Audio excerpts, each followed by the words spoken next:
The Cellcast is recorded in front of a live streaming audience.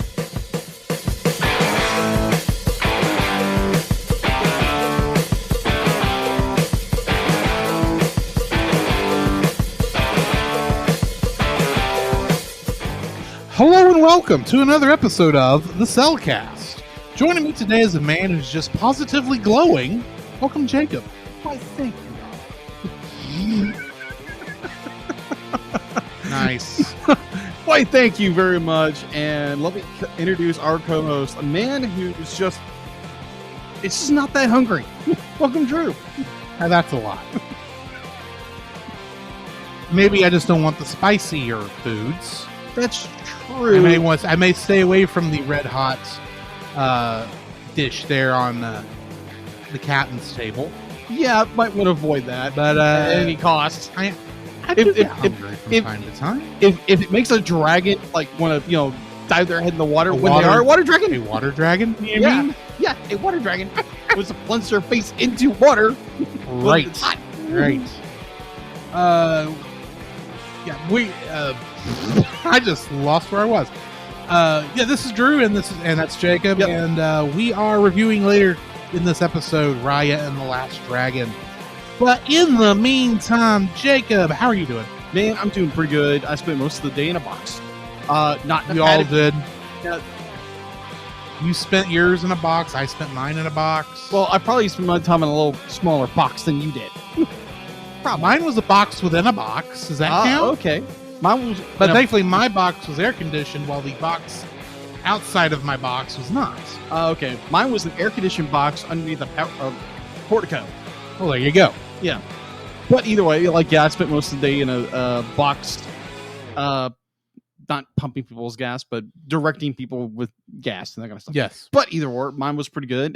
Taking money for their gas. Yeah, exactly. And having issues along the way, which is Assuming always they didn't pay at the pump. Oh, yeah. At which point you're just a glorified security guard. Attendee. Yeah, just based on attendee. Pretty much. Yeah, so... You're like the old ladies at the front doors at Walmart. Ouch! Here, Sonny, where you want to go?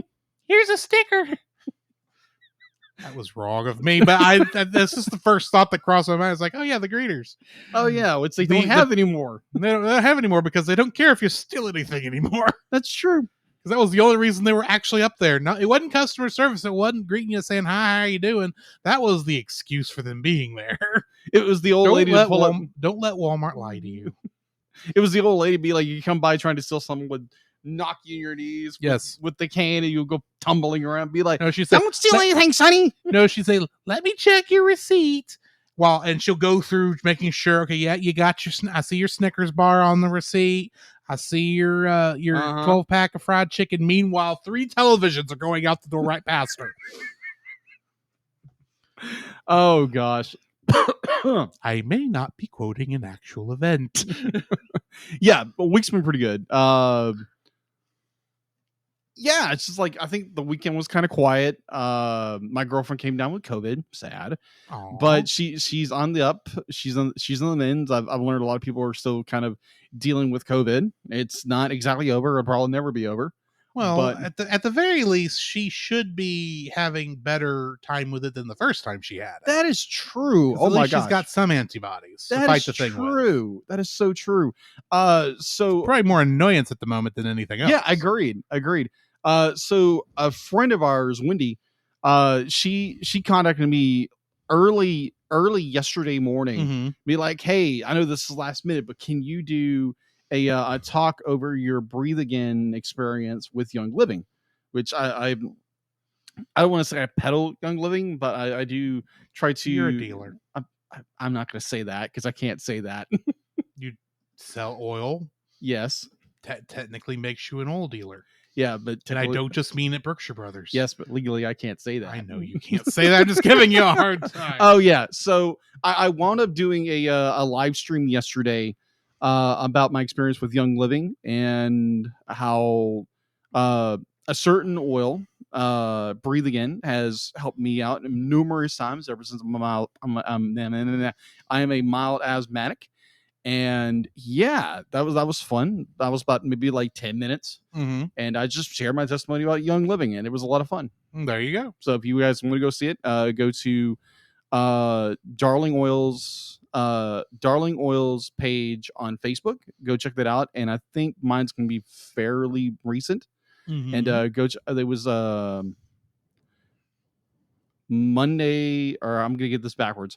It was yesterday was the 18th. Yes, yesterday was the 18th. Also, it was a Monday. It was a Monday. Yes. It was a Monday. So yeah, go check that out if you want to. July 18th, I should say. Yes, July 18th. Now it's July 19th. But slowly we make it to September. Yes, closer to December, or close to December. Like no, closer, September. Closer to animated disasters. Oh yeah, I don't think we've actually named the thing. I think that's the third name we've used for it. Yeah, we have. Like it's like September will be interesting because we're going to be reviewing bad movies. Yes, and we picked some bad ones. we have picked some very bad stinkers. Yeah. The plan is we're going to put a poll out, and I think next month. Next month we're going to put a poll out for at the beginning of August, probably. Yeah, put a poll out in August for which one of these bad movies that you want us to review first, and then we're going to have another one that's going to say, "Hey, what TV show do you want us to do after we finish Tangled?" Exactly. Make sure you don't allow people to add their own choices. That is set that up. Yeah, I don't know. That'd be kind of fun. No, that would be bad. Don't want that is at true. All. That is true. It's like, you need to review the Simpsons all 19 episode series, and like, no. It would be like, you need to do random porn anime number 33. It's like, no. We're a family friendly show, but 9. Yes. No. 9. But Spy Family was on the list because I want Spy Family on the list. Of course you want Spy Family. Love that show. So yeah, it's been an interesting week. I've been sleeping on a couch. Had to dump my beloved bed for reasons I'm not going to say here online. But I've been sleeping on the couch.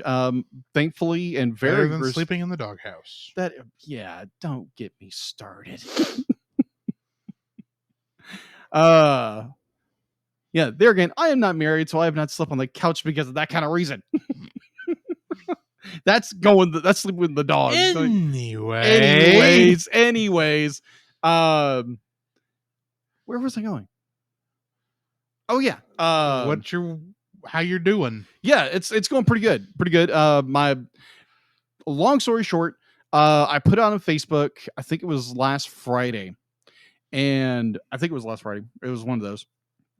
So I posted and be like, "Hey, I'm looking for a mattress," and I had a few people talk, and then I talk with somebody I know from church, and it's like, "Oh, you're gonna get a message from so and so about when you need this mattress delivered." So I was very humbled by this and very shocked by this, that I actually had church members call one of our staffers and be like, "Hey, we want to help Jacob with this situation." So they pitched together and bought me a mattress. So this said mattress will be delivered to my apartment on tomorrow, or between this time and this time in the afternoon. So nobody knows when you're expecting a delivery. Yeah, pretty much. Yeah, don't steal my mattress, people. Still went too close into figuring that part out. Huh? Nothing. Never mind. Yeah. Either or. That was a huge blessing and extremely humbling. I was like, wow, I did not expect that. But thank you again to all those who did that. That was amazingly gracious of you to do that, and I'm very humbled by that. Other than that, yeah. How's your week gone? My week's been pretty good. Had some interesting time with one of the Kingdom Hearts show that's on this RSS feed. Yeah. But that episode has not come out yet. Suffice it to say, I had to do some editing to some stuff to make it make sense. I got you. And actually had to re-record parts of a couple episodes. Ew. Which is fun, but it's all good. Spent the weekend visiting my parents. Right. We went out to Tyler State Park and soaked in the lake for about an hour and a half, which was nice. Yeah. just had a good weekend visiting. Good. Much. So, Jacob, I have a question for you, my friend. What would that be? What have you been watching? Okay. So what have I been watching? So I think this is like late last week. And one of those late nights you're just up just doing nothing. You need to be doing something, but you're just being lazy. Mm-hmm. And so I'm just looking around on, I think it was Disney Plus, and I was like, you know what? Be like, there was a certain movie that came out a couple of years ago. I've heard really, really bad reviews over this. And I was like, you know what? It's connected to a TV series that I like that came out in the early 2000s that I've mentioned several times on this show. Kim Possible? Yes. I You watched the Kim Possible live action movie? attempted to watch it. Oh, yes. I've had those experiences. Yes. So I start watching it. Now, granted, it's already late. And Yeah. I'm watching this thing. I'm like, oh my gosh, this is terrible. Mm-hmm. Like I can see where they're going. I can see the passion behind it. Yeah. But it's like a certain movie we watched with our singles friends. And I was like, oh, you see the intent, you see the heart behind it, but it's just bad. It's not there. You're just not there. You're not there. And it rewrites a lot of things. Yeah. Yeah. Yeah. I was just I got like a third away through it. There's a reason those are called Disney Channel original movies when they have that quality, right? Because it's like, yeah, this is not even good enough for the Mystery Science Theater 3000 robots to make fun of. Yeah, which I was disappointed, but at the same time, I'm like, this was not good. Like, yeah, like you said, be like most Disney Channel original movies, they're about that par quality. Yeah, unless they're animated. Yeah, well, that's a little different because in most cases those are like, parts of other TV shows. True. When that happens, but yeah, I have not watched it, but I have seen similar attempts on other animated kids shows on other networks where they tried to make a live action movie out of it, and you go, why did you waste this money on this? Right. Because this isn't good. No, it wasn't good. It's not good at all. No. So yeah, I got like partially the way through this. I'm like, nope, I'm done. Click, done. So yeah, I watched that, obviously watched a little YouTube and spent way too much time watching like just stuff like that. Right. So interesting story, interesting little side note. Mm-hmm. So after work one day, I got off early and I was like, you know what? I'm going to go here. I'm going to walk, and it's in the middle of the summer here in Texas. So it's blazing hot. So except for last Thursday. Yeah, that's right. Praise the Lord. It rained. It went down to the 80s. It was glorious. Yes, it was. Amen. So I went. We say 80s like it's a nice, cool thing, and there's still some New Yorkers going 80s. That's still too hot. Well, come down here. It's, you don't know what hot is, people. It's like we're getting close to having 110 degree days, and we know that we're still preheating. Right. We have not hit peak summer yet. True. So I wound up going to, oh yeah, that's right. I went for a walk, got dinner, and then came back the other side. Mm-hmm. And so on my way back up to where I work, I was like, you know what? I haven't been in the library in a long time. So I see this grandmother and granddaughter that come to the store, and the granddaughter is all excited, be like, oh, look, my books I'm getting. So I walk in there. Granted, I've been in the new library ever, right? And I haven't stepped foot in a library in a very long time. So long story short, I wound up getting a library card, and I'm currently reading a new book. Or it's not new; it's relatively older. A new to you book? Yes, a new to me book. It's by Lee Childs. It's the Killing Floor, the start of the Jack Reacher series. Yeah, which is really good. It'd be like if you're into mystery, murder mysteries, the whole bit. This is really good. And where I'm at, they discovered the name of the first victim, and it's got a connection to the main character. And I'm like, oh, someone's going to die a very brutal death. And this is not going to be fun for whoever this person is. So yeah, I'm reading it with the book, with an audio, with the, Audible. Mm-hmm. And which is the way, because I have reading disorders and the whole enchilada, because it makes it a lot easier to do this. Right. So that's what I'm currently reading. Other than that, I actually did play a game, like an actual video game. Yeah, I know. Shocker, right? You can't tell it, but I just looked shocked into Jacob's eyes. Yes. What did you play? Well, it was a little game that came out a couple of years ago, or actually a year ago, I think. Battle Chasers Night War. Yeah, I don't know anything about that one. Yeah, it's based off the very popular comic book by Joe Madureira, which is one of my favorite comic book artists of all time. Mm-hmm. And it's like, you know what? I'm gonna give this a shot. And I was like, oh, okay, it's what they call a very classic RPG. I don't know what that means because I don't play video games. But RPGs are role-playing games. Generally, a lot of the gameplay is involved with making sure you have good stats for your character and generally story-based gameplay. But yeah, anyway. Yeah. Like it was fun. I'd be like, I just wandered around the first level and I was like, oh, okay. So I got to a point where it's like, how do I traverse this area? I don't know what to doing. And it's like, okay, press forward on the stick, or it's like, oh, a playthrough. Okay, that'll work. So I watched someone play it and I was like, oh, that's how you're doing it. That's supposed to do it. Okay. Yeah. So I played that for like maybe an hour, maybe less. You figured out how to get to the next part of the game. For the most part. But I get that. Yeah. So yeah, that was interesting. I might try to dip my toe further into video games. Be like there again. I am not a gamer. So to watch me, if I was to do do what you do on Saturdays, sometimes I need to get back into doing it, but my schedule has not been cohesive. True. But anyway.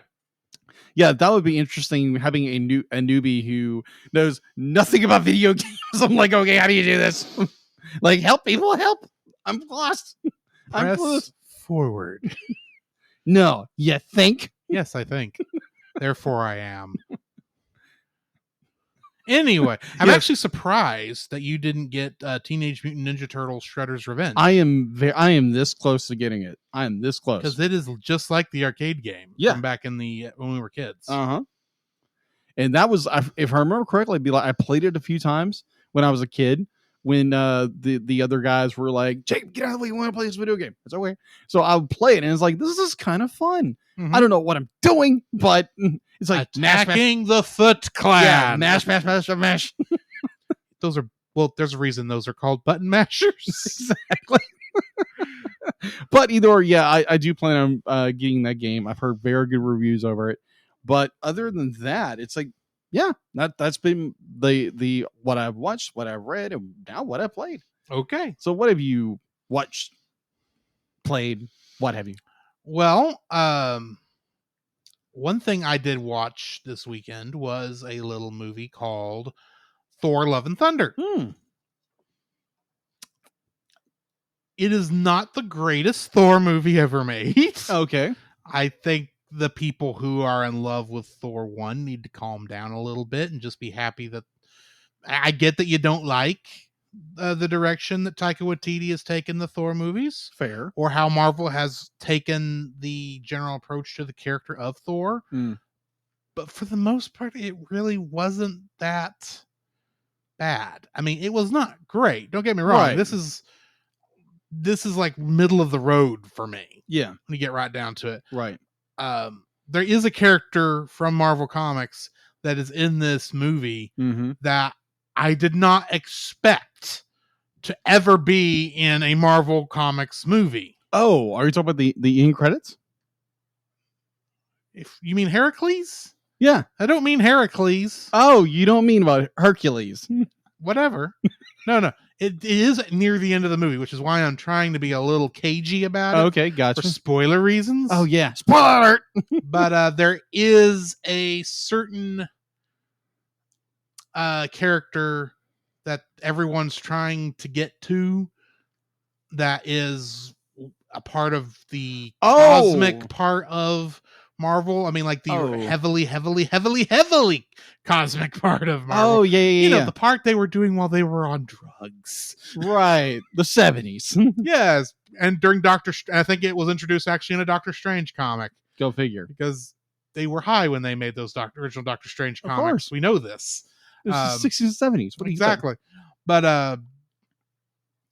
I was surprised not only did this character show up in the comic or in the movie, but it's actually a pretty good, it's almost 1-for-1 how the character looks in the comics. Really? Which is like, I didn't know how you would do that in a an actual live action environment where it would look good, but they did a good job with it. Yeah. So that was interesting. Okay. Also watched a movie from the 1960s, I believe is when it came out, called Cape Fear. Oh, okay. Yeah. Starring I've forgotten the actors' names. Womp, womp, womp. One of them played Atticus Finch in To Kill a Mockingbird. Oh, yeah. Gregory Peck. Gregory Peck. The great and, Gregory Peck. Gregory Peck and Robert Mitchum. Oh, okay. It's what the movie is about. In case you don't know. This is the original, not the 1990s version that had Robert De Niro and somebody else in it. Okay. Big names from the 90s. Roger. Essentially, before the movie had happened, Gregory Peck's character had come across Robert Mitchum's character pretty much beating a woman in an alley. Oh, yeah. And the guy got arrested, and Gregory Peck's character testified against him in court. Gregory Peck's character is, of course, a lawyer because Gregory Peck plays a good lawyer. Pretty good lawyer. Yeah. But at the beginning of the movie, Robert Mitchum's character just starts stalking Gregory Peck's character. Oh. And he's not doing anything that's legally wrong. Nothing you can actually... But he's basically harassing. But he's being annoying. There are threats that are being implied but never explicitly said. You can't get him on anything legally. He is attempting to get back at Gregory Peck for what he sees as wrongs by doing the the death by 1,000 cuts type of torture. But the thing is, Robert Mitchum's character is a psychopath. And that means he can't just leave it alone. Okay. He can't just exist in the town to be an annoyance. He has to keep doing things worse. In fact, as proof that you are not supposed to like the character, he poisons the dog at the beginning of the movie. Oh, yeah. Fair warning, folks. A dog dies. Ow. If you can't handle that, don't watch the movie. Yeah, Dr. Mike. Just saying, just letting you know that occurs. But it was actually a pretty good, tense movie. Yeah. Honestly, by the end of it, I was not sure how it was going to end. Yeah. Which is nice when you run across those. Yeah. I am curious to see the 90s version to see how they ruin it, because according to my mom and dad, the newer version is not good. But this is a good classic film anyway. The only weird thing is a lot of the music sounded like it belonged in like 1950s monster films. Really? Like it came from the deep or something that. Bum. And with a name like Cape Fear, yeah, I can see why someone might mistake it for a monster movie. Right. But it's not. It's just... Oh, well, I guess technically there is a monster and it's Robert Mitchum's character. But... That's not that kind of monster movie. That's a little weird, but yeah, It was still an interesting movie. And literally, there were times when you felt scared for a couple of the characters. But I watched that movie, and then, of course, I watched a little bit of the Kingdom Hearts Union Cross cutscenes. Watched Raya and Tangled, those episodes. And really not much else, if we're being honest.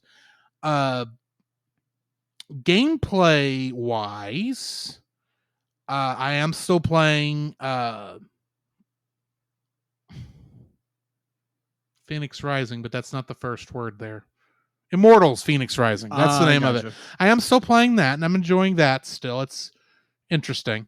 But other than that, I am looking at getting a game, but I haven't actually downloaded it yet because I think I can actually get it for free right now. Really?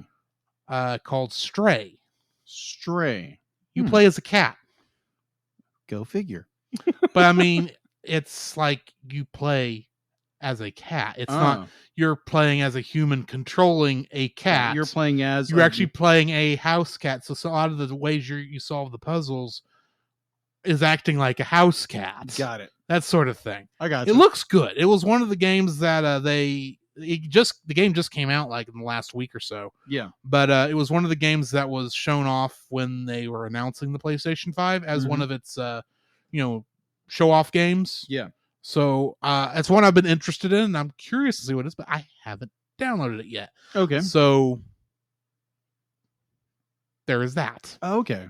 So I did want to make up one point because you did mention Tangled, but like we're continuing Rapunzel's Tangled Adventure. So while I was doing notes, I just kept I allowed season 3 to just kept playing because I've already watched it, and I did not watch any of the beginning of season 3 other than I did play the opening because I was curious if they had changed the opening credits. Oh, yeah. They, at least by episode 1 of season 3, they hadn't. Yeah. So yeah, they changed it up a little bit. Right, but I got to thinking, technically, when is the last episode that Hookfoot stopped showing up in the show? Because he's in the opening credits for season 2. You mean season 3? At least season 2. Yeah. I only saw a little bit of the first of season 3, but it still didn't show. It still showed Hookfoot, so I was like, yeah, well, maybe that just keeps going. That won't be fun to mention. But I do have to say the first, I think it's like 12 minutes of episode 1 of season 3 is absolutely incredible. And we'll get there when we get there. We'll get there when we get there. Next week. Yeah, next week. So be like you like when you were kind of like your speculation of how things kind of work in this show. Couple of speculations were correct this episode, by the way. Right. But I'm talking more like like some of my other future guesses for season 3 about how we're after a good storyline beginning will fall off into the filler for 6 episodes, roughly. Like which is how season 1 and season 2 did. There are episodes, like most of the episodes do have a connection to them in a way because they do deal with issues. So did season 1 and season 2, but I mean it's still mostly filler. That is true. It's just more like random adventures. Yeah. Which is fine. It's just I want more connected with the story stuff. But anyway. Yeah, very, very true. Anyway. All right. So let's get into what are we getting into next?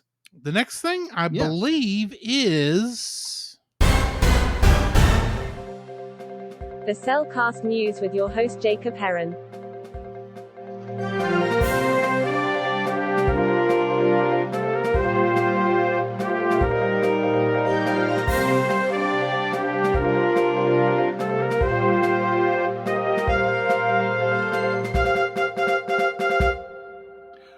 Why, thank you, Deanlet. And today in news, so actually today, Disney actually released that on Disney Plus revealed plans to stream Disney Pixar's Lightyear beginning on August 3rd. News drop with the new spot. Apparently they dropped it on the social medias. So if you are interested and you just didn't want to go to the theaters, it's coming August 3rd. And I liked it. We did a reaction to it. I enjoyed the film. Yeah. So it'll be coming to Disney Plus on August 3rd. So this, I think this is a trend that might start happening because normally we just do things about animated movies. Yeah. And I started noticing a little more trends. Be like, you start having like directors and animators doing books now. So for a certain director, we have done a ton of his stuff, and he's kind of known as like a rebel that's done really, really good movies. We reviewed Don Bluth. Don Bluth. Okay. Yeah. So Don Bluth has just released his newest book, Somewhere Out There, My Anime Life. Beneath the pale moonlight. Exactly. A wonderful new memoir by beloved animated director Don Bluth. Secret of Nim, American Tail, All Dogs Go to Heaven, and of course, Anastasia. I know some of us have different feelings about Anastasia. I wasn't gonna say a word. It's just like, and of course, Anastasia. We Yes, all, I know I have the unpopular opinion. We'll move on. Yes. We haven't even brought that up since like that episode. No. Like over 2 years. I had to. It was great. So yes, be like if you're interested in this book, it's available starting, I think pre-order right now. Actually, today, you can pick it up for like $21.99 on Smart Pop. I think it's a website, and basically available anywhere. Go check it out if you're a animation buff like we are. I might find the audiobook and actually listen to it. Okay. So yeah, it's available right now. I did find something very interesting about a new movie coming out. It's an anime movie. Toho and Comics Wave are proud Comics Wave? Huh? Comics Wave? Okay, Comics Wave. I read it as Co-Mix. I know why you read it that way. It's Comics Wave. Yeah, Comics Wave are proud to reveal the latest trailer for Mikto. I'm going to butcher this name. May I? Yes, you may.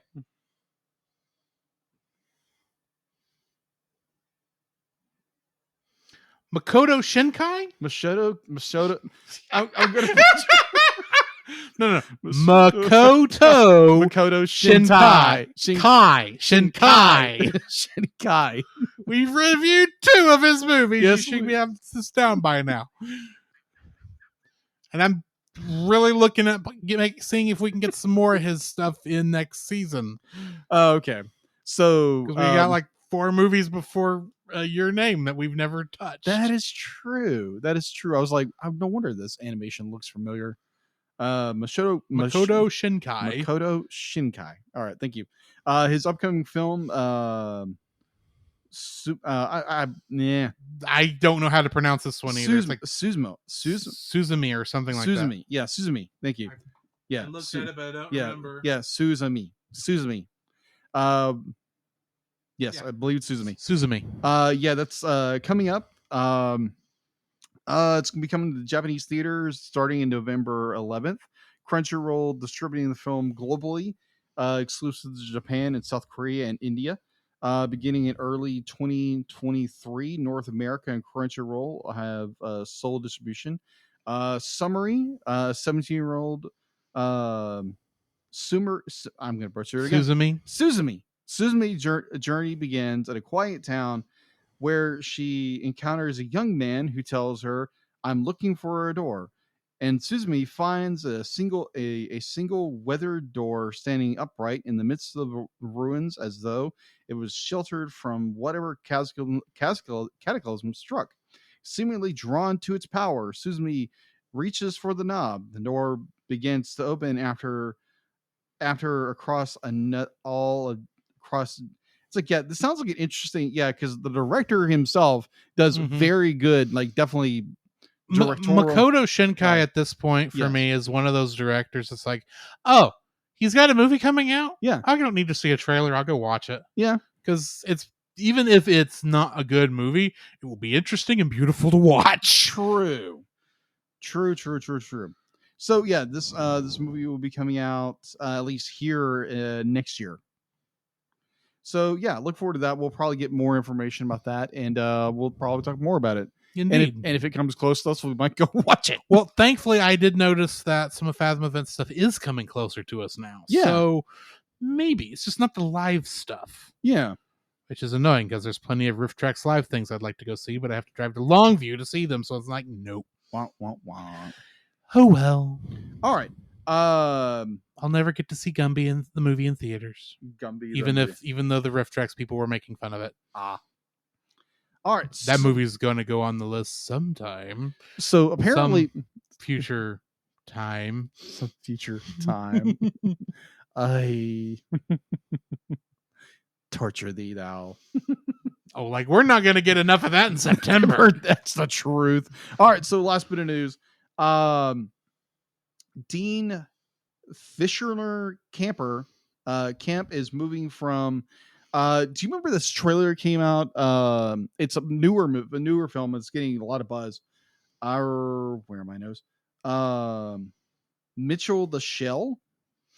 Oh, Mitchell the Shell with shoes. yeah, Mitch the Shell with shoes on or something like that. Yeah, something like that. It looked interesting. Yeah, I've not seen it. yeah, me either. But I did see a trailer. It looked interesting. It's definitely one of those indie films. Oh yeah, it's A24. Yeah. So apparently this director is moving from shells to aliens. Marcel the Shell with shoes on. Marcel the Shell. That is a tongue twister. Yes, it is. That's Marcel. probably intended that way. Yeah, very true. Dateline reports that the director of this summer acclaimed stop motion feature Marcel the Shell with shoes on will be directing the live action CG hybrid of Disney's beloved classic Lilo and Stitch from 2002, the animated feature. It just basically goes into like that'll be interesting. Yeah. I don't have high hopes for any of these live action remakes. Lilo and Stitch, though, I think is recent enough that and modern enough that I think there may be a chance it could turn out good. Yeah. As long as you got Chris Sanders actually doing Stitch. Oh yeah, he's definitely gonna be like Stitch. And just doing Stitch fully as a 3D character. And I think it could work. Yeah. And assuming you can get a good Lilo. That's going to be your hard part, is getting a good Lilo. Yeah. Yeah, I completely 100% agree. Like I'll watch it just because it was like it's Lilo and Stitch. Why not? Oh yeah, I get that. And this movie has been in limbo for a number of years. They announced it. They knew that Chris Sanders was going to be back as Stitch. And they would be like, "Oh, we're going to start shooting it this time," and like they haven't started. And then COVID happened. COVID happened. Thanks, COVID. But they're supposed to be starting shooting at some point, but there's no real information on this film. I know it's going to be it's going to be on Disney Plus. I know that. Mm-hmm. So yeah, we'll start probably getting more information in the upcoming months, and we'll keep you guys informed about it. I did see something it was a joke meme post. What's that? That said, the mistake that Disney is making with all these live action remakes is they're sinking a ton of money into these films when the Muppets are right there. Wouldn't you want to see the Muppet version of Beauty and the Beast? Oh, that'd be hilarious. Where the Beast is actually a human the whole time, but when he transforms back, he turns into a Muppet. Or he turns into Gonzo. Even funnier. Yes, that would be even funnier, because you just wonder, why is Gonzo not in this film? This is so strange. And at the end, it's or even better. Oh, okay. Or he turns into Fozzie Bear. No, you got to have. Oh, good night. Who would be who is that would? Oh, no, you've got to have Pepe the Shrimp as Gaston. Oh, really? You can just hear his thing like, no one subs like Pepe, no one that like, no, your name's not Pepe, it's Gaston.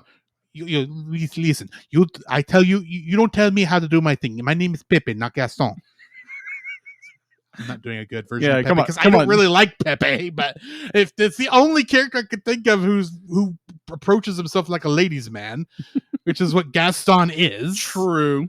Very, very true. But yeah, that would be interesting. Disney would be like, if Fozzie Bear has got to be Lumiere. Oh yes, absolutely, absolutely. The amount of and Kermit is Cogsworth. Oh, of course. Then Piggy would be. There's a lot of things. Piggy. No. Piggy is Belle. No. Piggy is Belle, and then at the end of the movie, when she comes to love the Beast and it turns back into Gonzo, she's like, I'm in the wrong picture.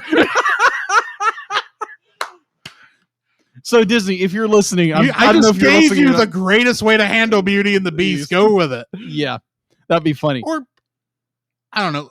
Imagine how much better the quote-unquote live-action Lion King would be if it was with the Muppets. Gosh, just make everything with the Muppets. Yes, that's what I'm saying. Jungle Book with the Muppets. I don't know. I still want to see we already have Pirates of the Caribbean with the Muppets. It's called Muppet Treasure Island, which is a good movie. I'm looking forward to that one after we do Labyrinth. True. We do have to skip Muppet Christmas Carol again because we already did Muppet Christmas Carol. True. Though any day they're going to be releasing the 4K restoration of Muppet Christmas Carol. And I'm not surprised you're jumping up and down for this. Well, I mean, they are bringing back the cut song. Yeah. Yeah, because your favorite guy who was in charge of Disney at the time cut it because he thought the kids would get bored during the slow song. Eisner. The slow Or love not song. Eisner, but crap. Crap, I know exactly who you're talking about. Yeah, that's why I said your favorite person. Oh yeah, because he cut Because he Black Cauldron. Yeah, him. It's not Katzenberg, is it? Katzenberg. Katzenberg. It's Katzenberg. Yeah. I was like, I know he's like the K in Yeah. the DreamWorks KSG logo. Uh-huh. But anyway. Yeah. Katzenberg. Anyway. Yeah, so that is all I have for the news, unless you have something else. I can't think of anything, so we need to jump into the spoiler-free section of our review of Raya and the Last Dragon. Certified fresh and spoiler-free. We reacted to this movie. We did. In the beginning of 2021. It was not our first time back in theaters after COVID, but it was the first animated movie we saw in theaters after COVID. Yeah. It was our first theatrical reaction after COVID. Right. Because the reason me and you saw some stuff right after COVID was because of movies we were supposed to review on the Movie of the Week podcast that we ended up never getting to. True. But I remember this was originally sold through Disney Plus on that Premiere Pass, I think they called it, for like $30. And I said, no, I will go see it in a theater because I'm allowed to go to a movie theater again. And that's what we did. Yeah, we watched it in, what was it? I want to say we watched it in IMAX. I think we did. Yeah, that was a beautiful viewing. Yeah. And there was nobody in the theater. Nobody. It was great. But yeah, we saw it in that theater. I remember enjoying it then. I remember it having a bit of an Avatar-esque feel to it. Yeah, in a way. What I can't believe is I did not realize how this movie seems to be tailor-made to be a Kingdom Hearts level. Because you've got shadowy heartless monsters. Yeah, you brought that. I posted that. Yeah, you've got an area with rising falls, much like the Hollow Bastion section of Kingdom Hearts 1. Right. You've got great fight scenes with party members, great action comedy stuff going on. Oh, yeah. Plus, Raya is quite literally a princess of hearts. She's literally the princess of the Kingdom of Heart. But the Princess of Heart thing is a Kingdom Hearts thing where they're the 7 princesses of heart are what opened the door to Kingdom Hearts. Yeah. Okay, so before like when you posted that, it went ding. Okay, now I get your point. Before that, I'm like, okay, that's cool. Yeah, I was like, the fact that at one point he says, Raya, you are a princess of heart. And I go, Tetsuya Nomura, are you listening? This better be in the game. And you, because you could do this very, very well, and it would be fun. Yeah. Having this as a Kingdom Hearts. So if it's not in Kingdom Hearts 4, it'll be a giant missed opportunity. Right. But yeah, I enjoy. I don't know how I missed that the first time, but the movie is fun. You got a little bit of a Avatar: The Last Airbender feel to it. A little bit. Yeah, you've got a lot of great characters. It's a fun movie. If you don't know whether or not you want to watch it or let your kids watch it, and you know they can stand kind of like Power Rangers-esque kung fu action, like you, I mean, if you're fine with that sort of thing, because there is no blood in this, from what I saw. No. It is I mean, I think technically Mulan is probably the closest other Disney movie to this in terms of showing outright war, and outright in terms of violence. And I don't think this is actually anywhere near that, because I mean, we don't have an entire. Well, I was about to say we don't have a village that was burned to the ground, but we actually do. Or an entire army get buried in snow. In a way, we kind of do, though. But we'll get back to that. Yes, we will.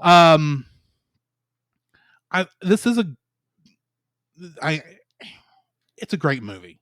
It's really a shame that this came out around the time when COVID restrictions had not opened up and people's feelings about COVID had not waned enough that people would be willing to go see this in a movie theater.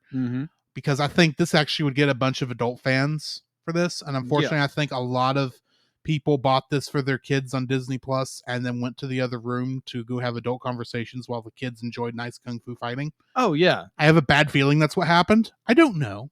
I'm just guessing. Right.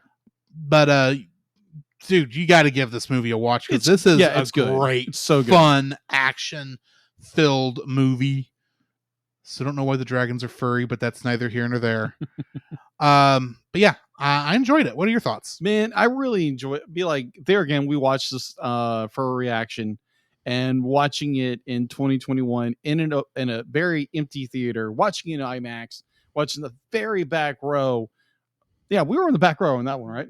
Yeah, I think so. Because the way that particular IMAX theater is set up, if you really want to get an idea as to how what's going on screen, you've got to be on the back row, because all the others are too close. Yeah, agreed. In my opinion. Yeah, like it was an amazing showing, and watching it for this viewing was even be like you missed this massive, screen, but it's just, this movie's got a lot of heart. It's got a lot of heart. It's got this pun not intended.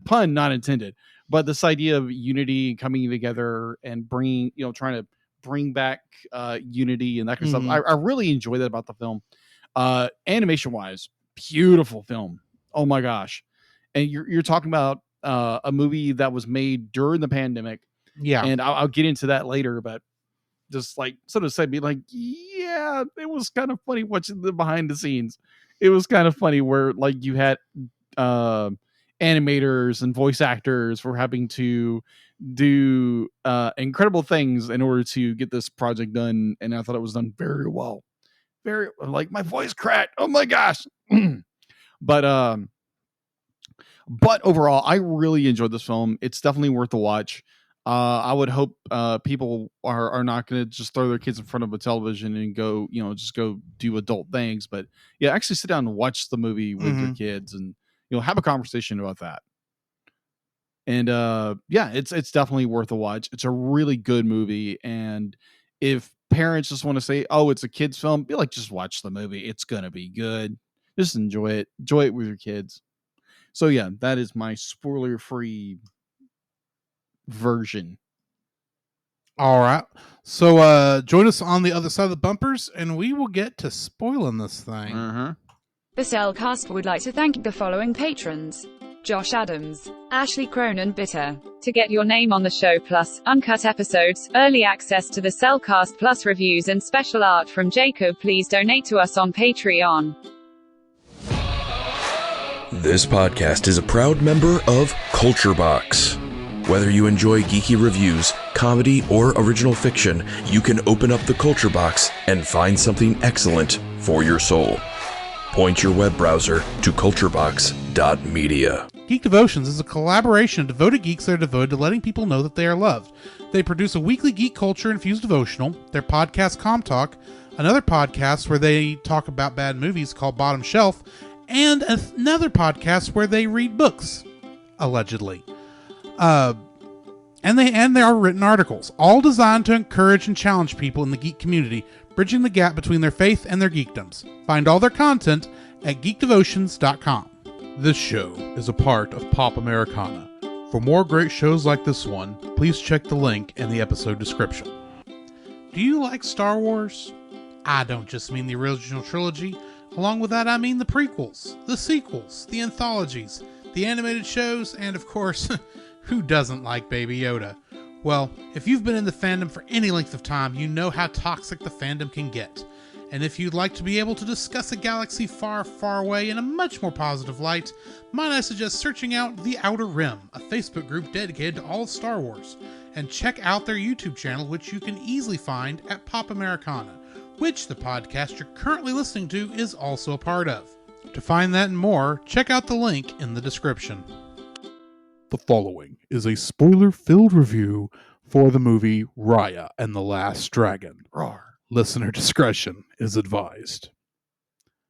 Raya and the Last Dragon was written and directed by Don Hall, who also directed Big Hero 6, Carlos Lopez Estrada, who also directed Summertime, Paul Briggs, who is currently getting ready to direct an untitled Disney animated fantasy project. That is how it's listed on IMDb right now. Would that be called Strange Worlds? It didn't say. Well, never mind.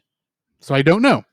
But also John Ripa, who was the head of story on Moana. It was also written by Kui Nguyen, Adele Lim, Paul Briggs, Kiel Murray, and Dean Wellens.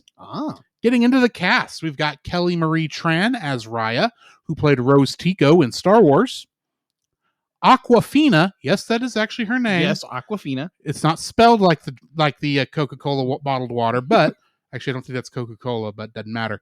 But she played Sisu, and she played Dottie in Shang-Chi and the Legend of the Ten Rings. I still need to watch that film. Ooh, that's a good movie. That's MCU's Dragon Ball.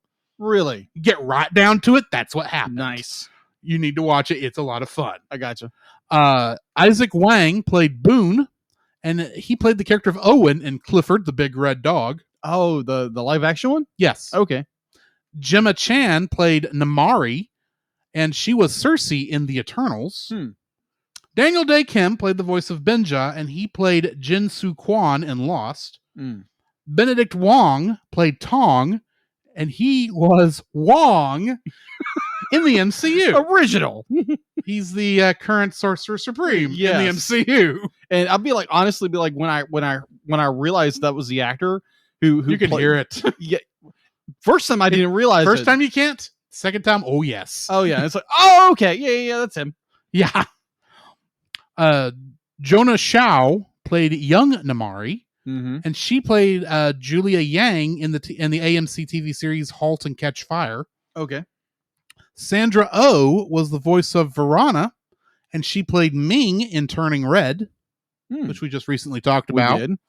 Thalia Tron played Lil Noi. That's the Lil Noi, and she played someone named Charlotte Perry in *Council of Dads*. I have no idea what that is. Lucille Sung played Dang Hu, and in the television show *Desperate Housewives*, she played Yao Lin. And Alan Tudyk was the voice of Tuk Tuk. Oh, okay. Of course. And he played K2SO in Rogue One, plus a very angry chicken in Moana. Stupid chicken. I had to mess with you on that one. Oh, yeah. Kingdom Hearts connections. The only one I really found was G.K. Bowes, who was additional voices both here and in Kingdom Hearts 3. Oh, okay. I suspect, however, I hope that there are future connections to Kingdom Hearts 4. Of course. Because, like I said, this seems tailor-made for Kingdom Hearts. All right. Anyway, what do we got at info and stuff? IMDb, it has 7.3 out of 10. It's available to watch on Disney Plus if you are subscribed to Disney Plus. It was produced by. This was interesting. It was produced by Walt Disney Animated Studios via home. Well, yes, they had to work from home. They had to work from home for this movie, which was interesting. If you go watch. Thanks, COVID. Yeah, thanks, COVID. It was distributed obviously by Walt Disney Motion Pictures. It was released March 5th, 2021. So before that, Raya and the movie was originally scheduled in the United States on November 25th, 2020, but obviously It got pushed. It got pushed way back. Well, and I suspect some of that is not just with the worry about whether or not it would be how smart it's released during COVID. Mm-hmm. I think literally the switch or in March to working from a studio to working at home probably set them back a couple weeks. Probably. So they got all the tech stuff worked around, and then they were able to get back going again, probably, I'm guessing, in like May. And so that they got delayed at least 2 months. They did. Just trying to get it set up. I'm guessing. Don't know. They didn't say. All right. So due to the COVID pandemic, thanks COVID, the film was delayed until March 12th, 2021. And then on December 10th, 2020, as part of Disney's Investor Day presentation, it was announced the theater's theatrical release was postponed again until March 5th, 2021, when it was released. It would be simultaneously released on Disney Plus Premium Access. Thank the Lord they got rid of that. Yes. Yeah, because that was a headache and a half. I understand why they were doing it, but it still is annoying. Yes. Let's see. Raya and the Last Dragon was available for purchase through Premier Access until June 4th. It was available for free all subscribers in Latin America on April 23rd. And the June 3rd, other countries and theaters. It was also released with a short with Us Again, which is a very cool short. Mm-hmm. I would highly recommend to go find that. It's on Disney Plus. It's a really, really cool short. Theatrical release. It opened, obviously, its US opening, which there again, you're talking about, it was during the height of the pandemic in 2021. It came out with 8.5 million. Its US gross was $54.7 million.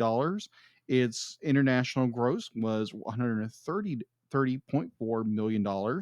There again, these are numbers with COVID in mind, so we can't really short the film because it did bad because we're dealing with COVID here. Thanks, COVID. Home release. Raya and the Last Dragon was released on digital HD on April 2nd, 2021, with Blu-ray and DVD and Ultra HD Blu-ray released the following month on May 18th. The digital release also included Us Again.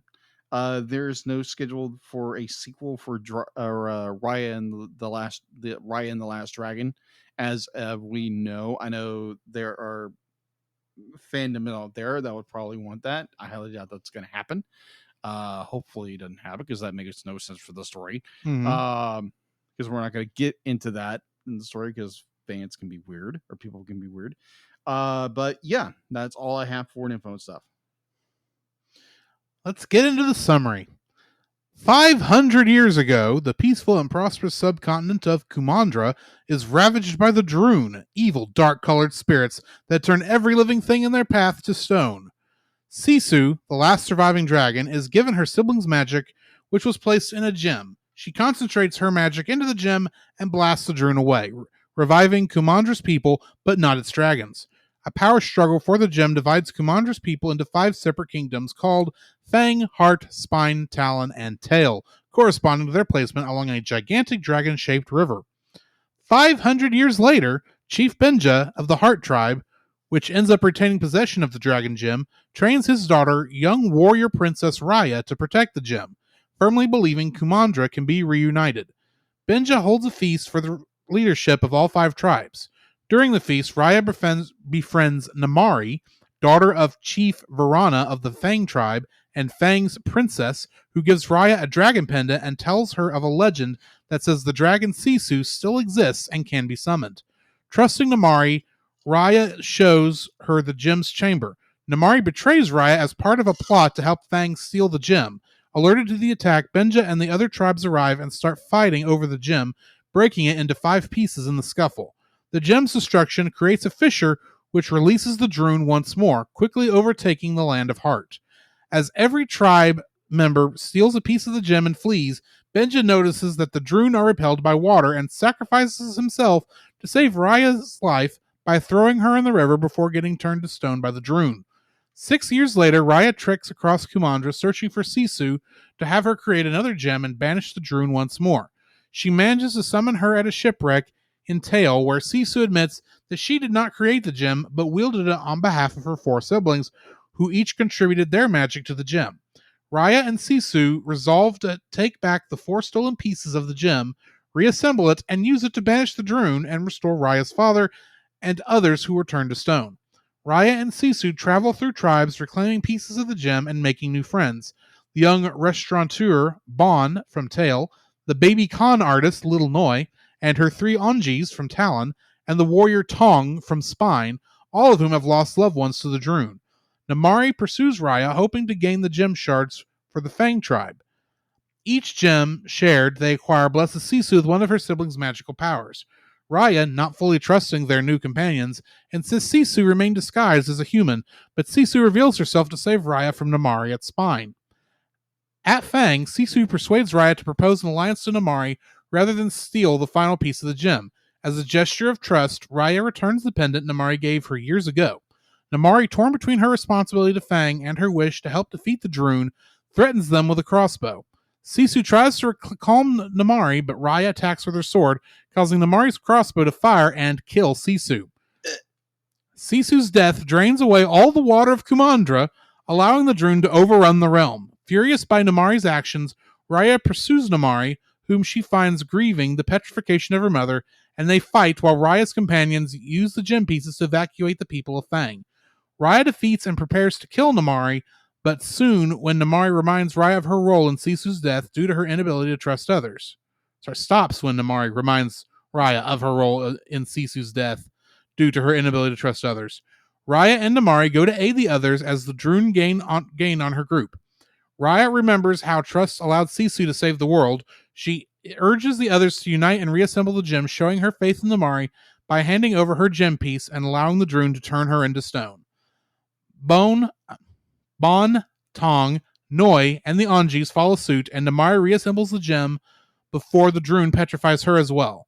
With the dragon gem reassembled, it unleashes a powerful shockwave that spreads throughout Kumandra, vanquishes all the Droon, and conjures up a magical rainstorm which revives everyone, including alongside all the dragons who later revive Sisu. The group reunites with their lost loved ones, including Raya and her father. The tribes and dragons gather at Heart to unify as Kumandra once again. Getting into the trivia for this one. Raya means great in Indonesian. Raya means hibiscus in Malay and also the national flower of Malaysia. Really? Yes. Some Vietnamese words are used in the movie, such as ba, which Raya calls her father, and o toi, meaning oh crap. Basically. Tuk Tuk was created out of necessity as the story required a mode of transportation for Raya.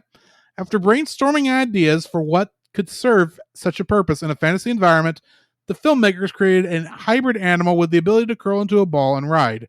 The visual development artist later expanded on the idea to create a fully fledged character in Tuk Tuk, turning him into a roly-poly motorcycle. Yeah, that was a motor unicycle.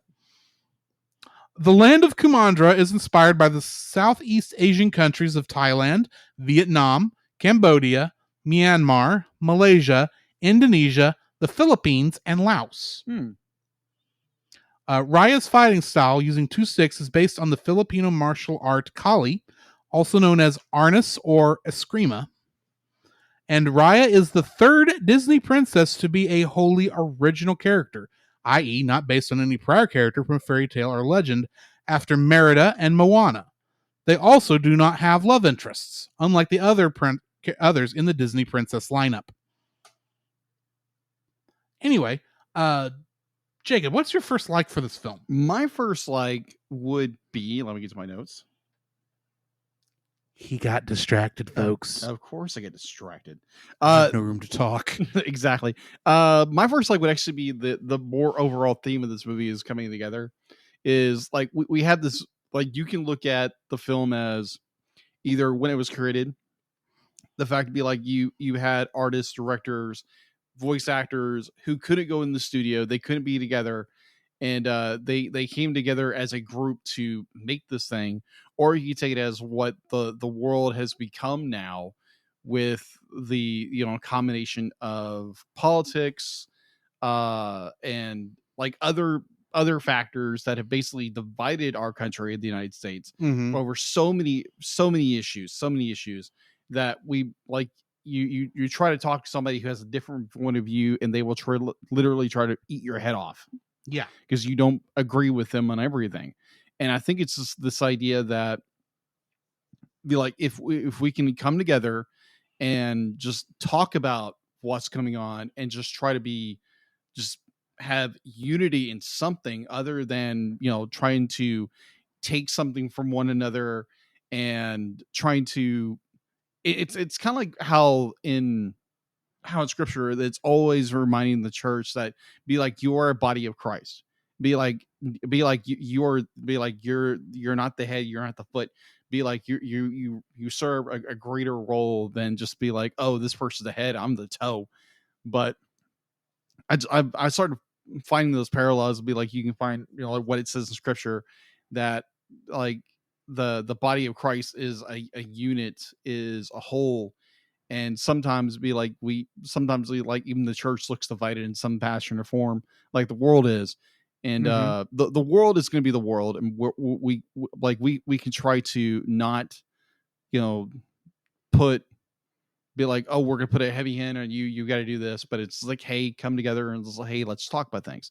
But I love that the theme of these tribes who have now become so embittered with each other because of a gym, and they want power, and they want all the power.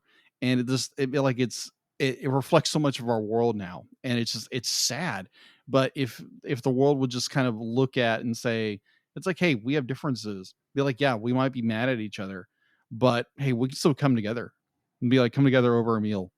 And I try that all the time with people I don't politically agree with, I don't spiritually agree with, but we can have a meal and have a conversation, kind of like Raya's father. It's just be like, hey, let's have a meal. Let's serve one another.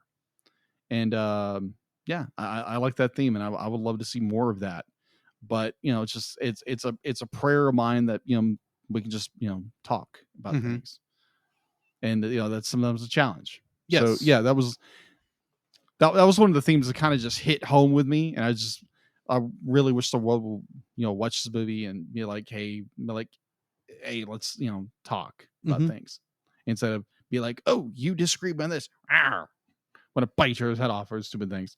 But yeah, that theme kind of hit home with me in a lot of ways.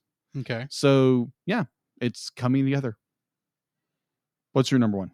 My number one is that this has some of the best martial arts action in Western computer animation. Oh, completely agree. Because the only other movie I can think of that does that is Kung Fu Panda.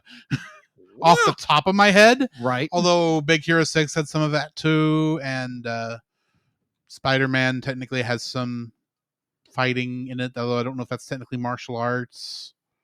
But anyway, it's beautiful. It almost looks like you're watching a normal kung fu movie. In terms of how it goes about things. A lot of the animation is just spot on and beautiful. Oh yeah. And the way they handle a lot of the action in here is just fun, especially when you get a certain furry dragon involved. Oh yeah. So yeah, I mean it's a great movie. And I love all the action in it. I admittedly I watch a lot of shonen anime where they do a bunch of kung fu martial arts kind of stuff. Yeah. And this is like, you can tell they were at least trying to go for that sort of style here, and it works. It works very wonderfully. Yeah. What's your second like? My second like would actually be Awkwafina's performance. Oh my gosh. Because I'm thinking like, this is another actress, but I was like, no, this is not the actress I'm thinking of.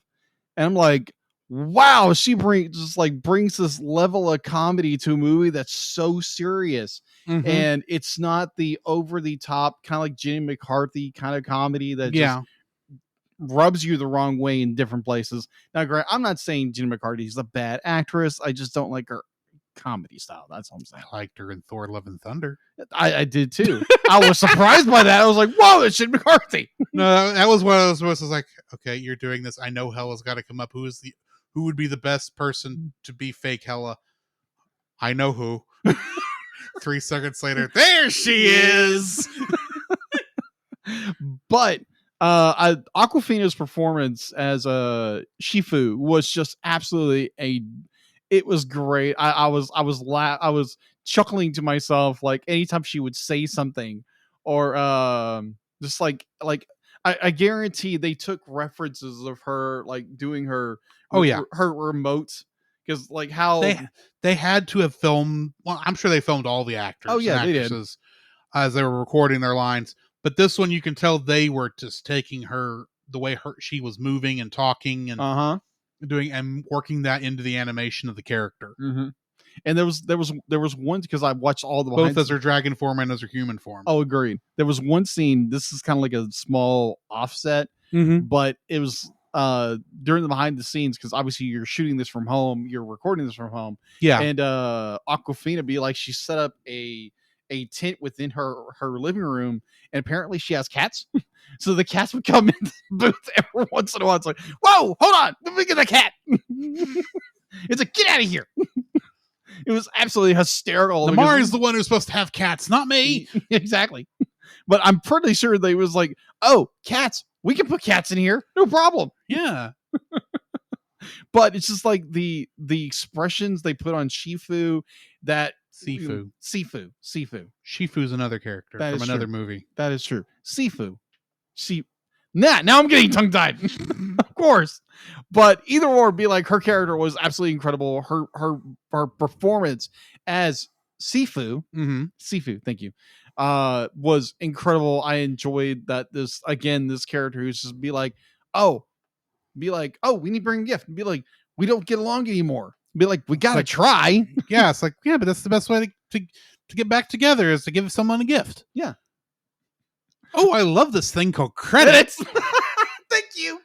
Oh, it's like, oh, you are the kind of person who should never be allowed to have a credit card. And you won't have one for long. No. Oh my gosh. But yeah, just like Aquafina's performance as Sifu was just absolutely a dream. It was just like, it was the perfect blend of comedy that wasn't too silly, but it kept the entire rest of this movie so serious. Yeah. But it lightened it up just a little bit and made it fun and had this perfect blend of all those elements in this movie, and just Sifu right there performed by Aquafina. Just like great performance. I really enjoyed it. So that's my second like. My second like is the wide array of likable characters, which also includes Namari, who, I am a sucker for redemption stories. Yeah, agreed. And Namari has got one of the good ones. Agreed. Because, she stabbed Raya in the back, not once, not twice, but 3 times. A lady. Yeah. And she still gets the chance to do the right thing when finally Raya learns, I gotta trust you. Yeah. That's all I can do. And if not, well, what to do? How am I going to know later? I'll be turned into stone. But you not just got her. You've got, of course, Raya and Sifu, like we've talked about. Raya at least does have some trust issues, but for the most part, she's positive. She's still that positive girl from the beginning of the film, but she's learned to not be as trusting as she used to be. Yeah. Sifu, you can tell is the baby of her family, of the brothers and sisters. Yeah. Because I think all her brothers and sisters are older than her. Yeah. If I remember correctly. She's the youngest. You can tell she's not used to having much responsibility. Right. But what's this? But she did at least have responsibility at one point, and she went through with it, and now she knows she has a responsibility to get everything else to get everything back to where it was. Of course, got Captain Boone. Oh yeah, the greatest restaurateur in all of Kumandra. And I like how he's always trying to, he'll help you for a price. Yeah. He's the constant Always businessman. a price. But yeah, he's definitely willing to help. Yeah. He's actually a pretty decent guy. Yeah. The con baby. Noi. Baby. Yeah. Little Noi. And Noi. her, I don't remember what they called the monkeys, but because I know they're technically fictional animals. Yeah. But that whole party, it's like, when you first meet them, you're like annoyed at them. Yeah. Because there's somebody else trying to betray or trying to get something out of Raya that they don't deserve. But yet they do help. And it's like, after a while, it's like, yeah, I'm glad these Pete guys are on our seats, our side. Then you get Tong. Oh, Tong. Tong. I know when I knew this time that Tong was going to eventually be on our side. Yeah. But the first time I was like, okay, we've reached the end of the movie, apparently, because there's no way they're going to survive this. And also it's like, okay, Tong is just, he's just the last surviving member of Spine. And he's lonely and doesn't know what to do with being lonely. Right. But he's still a noble warrior of Spine and is going to try and uphold everything. And he ends up helping them take care of Fang and all that and help escape. And he's one of the first one. He and the other, it's during that point in the story where they find out that Sisu is actually a water dragon. It's like, why didn't you lead in with that? It's like, God didn't why I didn't know you. How was I supposed to trust you?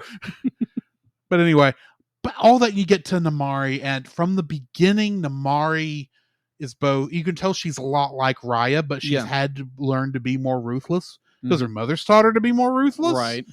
And she's willing to do whatever it takes to help her city. But by the end of the film, she has to essentially be the dragon nerd that she always is, like Raya is, and learn to trust in everyone. Yeah. So, I mean, all of these characters combined, it's like you're very happy when you finally see Namari get the family hug, for lack of a better term, at the end of the film. Agreed. So yeah, that whole gang is just like so fun and great characters, enjoyable, and they all have a lot to learn throughout the story, right? But they are full 3-dimensional characters, and I appreciate that because you don't always get that in movies anymore. True, much less animated movies. Yeah, even Disney is guilty of giving us 2D. Well, I say 2D characters, 2-dimensional characters, even in the even when. But I'm not referring to animation style. Yeah. 2-dimensional written characters.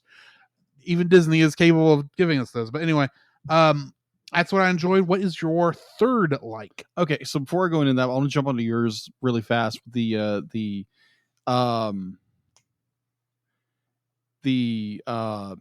crew that makes up this ragtag team of adventurers or heroes.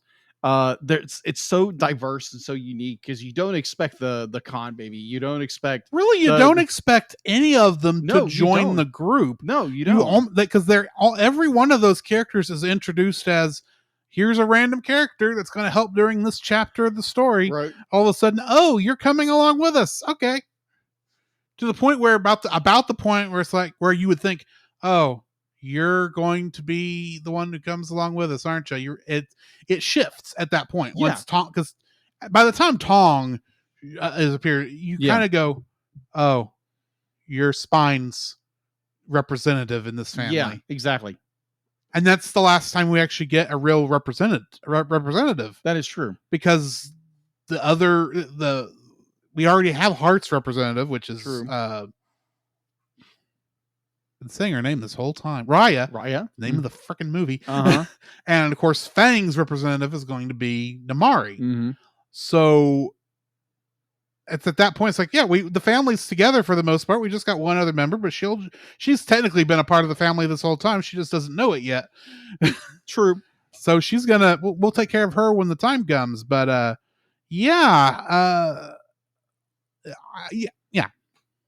Yeah, and also the when you mentioned the big group hug, it reminds me there again, be like, if I get a chance to bring up Tangled, I'm going to bring it up. The very end of Tangled where Flynn Rider is pulled into the family group hug. That's like it reminded me because when Sifu. Yeah, Sifu. Thank you. Because I'm always terrible. I'm gonna forget to pronounce something wrong. But when Sifu pulls in Namari, you're like, okay, that instantly reminded me of that scene. And I was like, that's a very touching scene because like Sifu's the one who's like, we got to come together. We got to come together and just like, stop looking past all your, your hangups. And one of the things I like about that scene in particular, is they all they realize Sifu's alive and they're of course not stone anymore. All of the main gang, they come up and they're hugging Sifu, and it's almost like Sifu's the one who realizes somebody's missing and looks over and sees Namari, and Namari doesn't jump in because she, to some degree, does not feel like she's actually part of the group. Because she's not worthy. She's the one who actually shot Sifu. Yeah. And admittedly, like the movie says, Raya is just as guilty of that for not trusting her in the first place. But the fact she's just doing the whole bow symbol thing as a show of respect, and Sifu just like grabs her with the tail and says, "Nope, you're with this group. We know you're one of us. You're part of the story too. If it weren't for you, none of this could have happened. You are part of us. Very true. You're allowed to be happy. Don't beat yourself too bad. Yes, I'm here. You're fine. You're fine. But okay, it's your mother's fault. Yeah, because she's too ruthless." All right, so going into my third, mine is what I called Mortal Kombat. Is the like you? I think it was your first like. Yeah, was the great fight scenes, the great fight scenes, the choreography. It's just like, oh my gosh, look at this. It'd be like you have 1, 2, 3, 4, like 4 or 5 scenes where it's just like hands on, combat with 2 different characters, different styles, and you can like very distinctly tell what fighting styles each character is using. And this is really hard when you're doing the Mortal Kombat theme song when I'm trying to talk. I was waiting for you to give me the evil eye, and you never did. I'm trying to be respectful. You're trying to be professional, dang it. Yeah, come on. Be like, stop with the song. But just the fight scenes in the movie are incredible. And you can go watch time behind the scenes and watch how they did that. And definitely during COVID, that was really cool. Yeah. But just like the overall, just the choreography is just insane. Be like, you see, like if you were to take any other film, but like you would never see a character get kicked or like at some way Namari like power kicks Raya just like tumbling over, and I was like, wow, that's really good. Like showing the different styles and showing the different martial arts that these characters are using and distinguishing with those styles. And I find that very cool. Definitely when you get to the last fight when Namari and Raya are fighting, because Raya just had it. Yeah. Be like, she's angry, she's wanting blood, and it's just like full on be like, I am going to shed blood with this fight. And it's not her holding back. It's not I'm trying to escape. No, I'm going to take you out because you took out the last thing is to try to save our world, and you destroyed it. So I'm going to end you. And it's just very well done. All the choreography throughout, like everything in this movie is very well done, and especially the martial arts scenes, the fight scenes are incredible. And if you like action movies with a lot of fight scenes, this movie's right up your alley. Yeah. So third is it's not be like I didn't put these and be like, oh, this is my best, this is my worst 3, but it's just like overall. No, we don't do it that way. No, we don't. It's not based in a hierarchical category, but I just love the fight scenes in this movie. It's so good. And that's my third. My third is the world building. Oh yes, definitely. Especially the fact that how each town is based off of the different parts of the dragon, not just in name but in temperament. So you've got Fang, which is obviously the main weapon of the dragon. Yeah, and they're the ones that's the most dangerous and the most likely to bite your head off. Yeah. You've got heart, which is the emotional center, and it Mhm. makes sense that that's where the more, I'm not gonna say lovey-dovey, but the more peaceful Yeah. areas are, but also the more passionate. Spine obviously has the most backbone. Mm-hmm. Pardon the pun. Wah, wah, wah. Talon, it's they're Talon, they're the con artists basically. Mhm. They're the where money change hands or Mhm. change talons. Mm-hmm. And of course, tail is just the tail end of the dragon, and that's Yeah. where the tail end of apparently all the commerce is too. Yeah. I like all that. I like I like how it's very obvious that the reason the dragons did not disappeared after Sifu saved the world from the Droon the first time was because the humans were the natural cause for the Droon to show up in the first place. Oh yeah. But they never tell you that. Yeah. They say, "Oh yeah, it comes from the discord in the humans' hearts." It's like, oh, and there's still this discord between all the humans' hearts. That's why, while they were able to bring the humans back, they couldn't bring the dragons back. But at the end, they are able to bring everybody back because instead of the dragons having to sacrifice themselves to save the humans, it was actually the humans who had to come together Yeah. It was to save everybody. Yeah. And they showed how they should have been working together the whole time. Agreed. And it took pretty much sacrifice from everybody Mm-hmm. to come to that realization. The whole thing with when I say this is tailor-made for Kingdom Hearts, it's because I'm half convinced that what this movie pulled from for its lore with the Droon and that was dealing with the hearts of people and how their emotional state. I'm half convinced it's the same place that Kingdom Hearts pulled the Heartless from. Okay. As I suspect they have a similar connection somewhere in Japanese mythology or Asian mythology that I don't know. Possibly. Because I feel like they must have pulled from the same location there.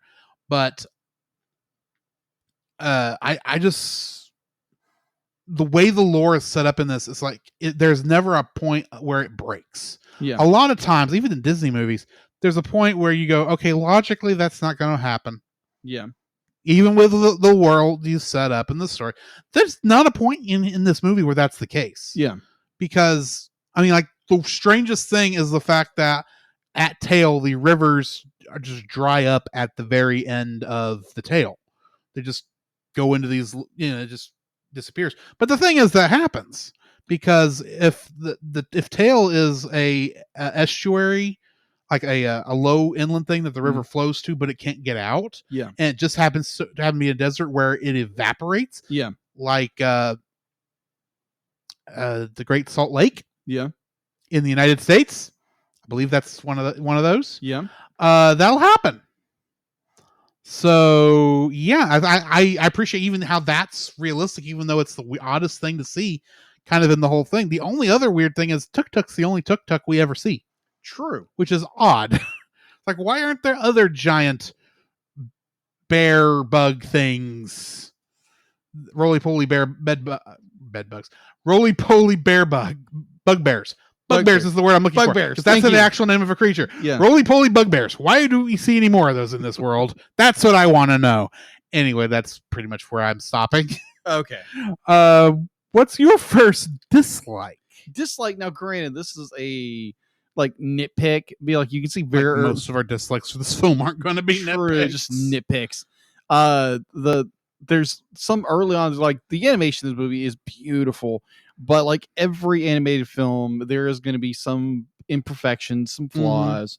Like you can see, like maybe like the lighting wasn't done exactly right, where it'd be like maybe it's reflecting off the wrong way or something like that. Yeah, or like you can see where like little things here and there that it's just like, okay, I can see the human imperfections in something. And yeah, not first it's just little animation errors here and there or lighting errors or something like that. But yeah, still love the movie. My first dislike is the fact that they use some modern lingo throughout the film. Granted, I can understand it might being written that way if you're translating maybe from Chinese and not Chinese, but the ancient Asian languages, or the languages they're supposed to be speaking into English. I can see how maybe you might choose a more modern term for some of this stuff, but it throws me off when they go from talking like ancient mystical Chinese or Asian kung fu movie to all of a sudden, I'm a bit of a dragon nerd.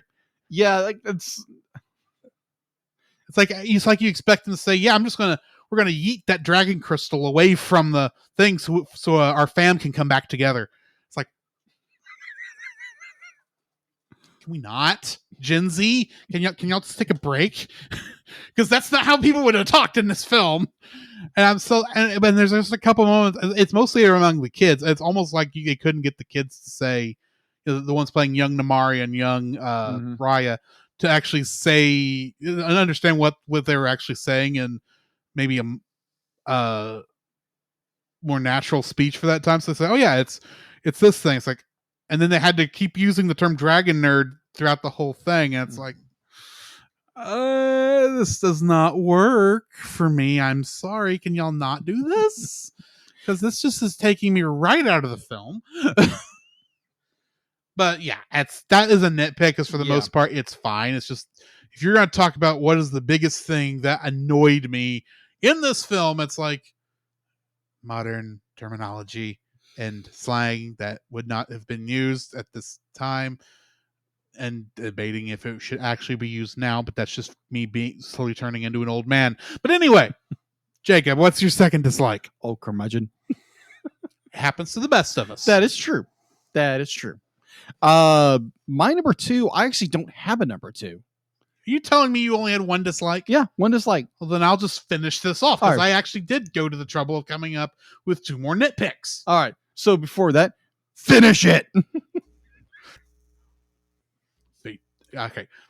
Namari's turn for her redemption arc is a little fast. Yeah, I would agree with you. Because while there is some like semblance there that maybe she might turn friendly, like in the beginning, it really doesn't start feeling like she might turn to help our heroes until about 3/4 of the way through the film. Yeah. And then it's like if she was going in one direction, she turned 1 degree and then turned the rest of the 179 degrees in like 2 or 3 scenes. Yeah, I would agree with you on that. It's like, it's here, and then, well, I'll say that. It's like she turned 1 degree at one point, then she turned 89 degrees to be 90 degrees. It's like, okay, she's kind of turning, but she's not quite there. Yeah. And then it stays at that 90 degrees until everyone's turned to stone but her, because she tries to run off with the dragon crystals after they were nice enough to give them to her. And they'll never know that, but we know, because we saw it. Mm-hmm. And she's still at that 90-degree angle of whether or not she's going to be a good guy or not, because she could still go one way or the other. And finally, that's when she turns the complete 180. It's like, it's just a little fast, because ideally it should kind of turn slowly and smoothly. Mm-hmm. But here it's just like jerky and quick in spots, and then holds for a long time, and then switches fast again. It's like, I recognize that's kind of how things work and how people are, but ideally I should have more of an idea or more of a feeling that she's going to eventually be a good person. Or I should get the feeling that she is slowly changing to realize the error of her ways, but you don't really feel like it just goes a little too fast. Okay. Because it's like literally 30 minutes. She goes from going fully one direction, going fully the other direction, and it juts and jutters in that 30 minutes. Yeah. It's just, well, it's like I said, it's a nitpick, because I still like it. Yeah. I just wish it was a little smoother and was more obvious over the whole course of the film. Okay. But at the same time, you do still need that feeling that for the audience that she's going to stab Raya in the back again, all the way up to Sifu's death. Yeah. You do need that in the film. Agreed. But they could have played it a little better, where it's like you didn't know if she was or wasn't. Mm-hmm. Because at least I knew both times when they met her on the island that she was going to stab them both in the back. Mm-hmm. I didn't know how it was going to go. I didn't recognize it was going to go with Sifu's death. Yeah. But I knew at that point it was the fact that she was trying she couldn't decide whether or not to shoot Sifu in the first place is the only place where I realized, okay, you have turned 90 degrees away from the path you were going on. You just need to make the last little bit. And then, she shot Sifu.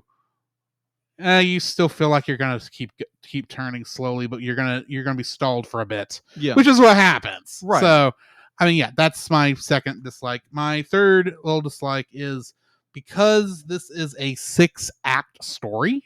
Yeah, it feels rushed. This feels like the kind of thing that should be like a 12-episode television show. Maybe a 6-hour-long episode television show. Yeah. It's just they just because literally it goes scenes in town, scene in between, scenes in town, scene in between. It's like, give me a little bit of time to get to know each of these groups of characters. Yeah, agreed. Until I've got to be cheering them on at the very end. Mm-hmm. Make it feel like this is a found family. Mm-hmm. And it is a found family, and you do believe it, but it feels like it is just very rushed and how quickly it's got to go through all of these events. I mean, there are major characters in these individual stories that have a grand total of 2 lines. Yeah, I would agree. Maybe 2 lines. Yeah, if I was to make another, I would agree with you because there's not enough time to really develop them. One of the two of the chiefs have no lines. Yeah, literally. Correction. 3 of the chiefs have no lines because technically the chief that stole the gem in Talon is not the chief they have to steal it from when they get to Talon. So instead they hire Betty White, as I swear that woman was Betty White. It sounded like Betty White. But anyway, those are all my nitpicks, which brings us to the end of the review. So we need to rate this thing. What are you rating it? So just for that. Fatality. Finish him. Fatality. Perfect. Maybe. Glorious victory. Flawless victory. So I sound like I'm you're like close to what the announcer says in Mortal Kombat, but you're just a little off. Yeah, you know how long since I've played Mortal Kombat? Well, I mean, we did watch the first movie, which quoted Mortal Kombat a year ago. That is true. Year and a half, maybe 2 years ago. Whenever we did that for Movie of the Week podcast, right? But anyway, yeah. So I'm giving this a 9. This was a fun movie. This was a great movie. Great characters. I agree with you there that there's it's maybe a little too rushed, and you don't get like some of the chief. You never get to know them. You be like, you're in one town, you're in and gone, like nothing happens, or it's so quick, it's just boom, boom, boom. Yeah, because they're trying to get to that point in the movie. But overall, I love the story, love the characters, love the message. The fighting is, oh my gosh, yes, give me more. Just money, please more. Yeah. If Disney does more movies like this and has more action fight choreography like this, yes, every day. Just take they my are money. Very good at it. Yes. It's definitely a 9. Definitely a 9. Okay. I'm giving it an 8.5. Okay. Like I said, I did have a couple little small nitpicks that kind of knock it down a little bit, but this is still a great movie. Go watch it if you're even on the fence. If you like action kung fu movies, if you liked Avatar: The Last Airbender, yes, you like Dragon Ball Z, you like that sort of stuff, this should be a no-brainer. Go watch it. Go watch this. If you don't like that stuff, go watch it. Give it a shot. Yeah, this is easy stuff to watch and get into because it is still a Disney movie, even if it's doing all these cool kung fu and Asian stuff. Yeah. So that brings us to the end of our movie section, which means we need to jump into what movie were we doing next? Oh, next. Yes. Actually, it's another martial arts kind of movie. I believe you're correct. Let me bring it up. Yeah, it's the Lego Ninjago movie. Yes. We are doing this is literally going to be the Lego Power Rangers movie. It's Lego time. Almost, except Jackie Chan is in this. Really? Yeah, I'm not. You'll see him. He has play a voice in the show. Really? He actually replaces one of the characters from the TV show. Really? Yeah. Cool. So yeah, that is Lego Ninjago movie is our next one. But before that, the part of the show you've been looking forward to since we started. Yes. The animated series. And the masters of the universe. Thundercats are on the move. Thundercats are loose. DuckTales, woo!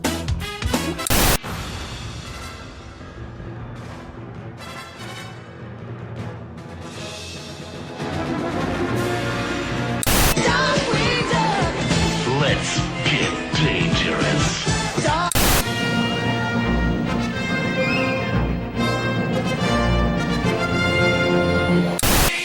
Building a rocket or fighting a mummy or climbing up the Eiffel Tower.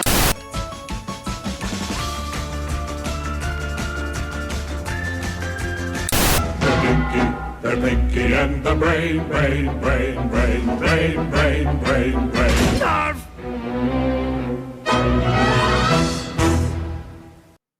I still need to put a quick little my bed baby. Exactly. Click. And then immediately click.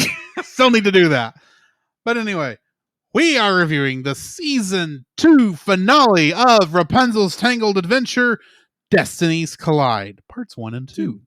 Although it's one episode. Let's be honest. Yeah, it's one episode.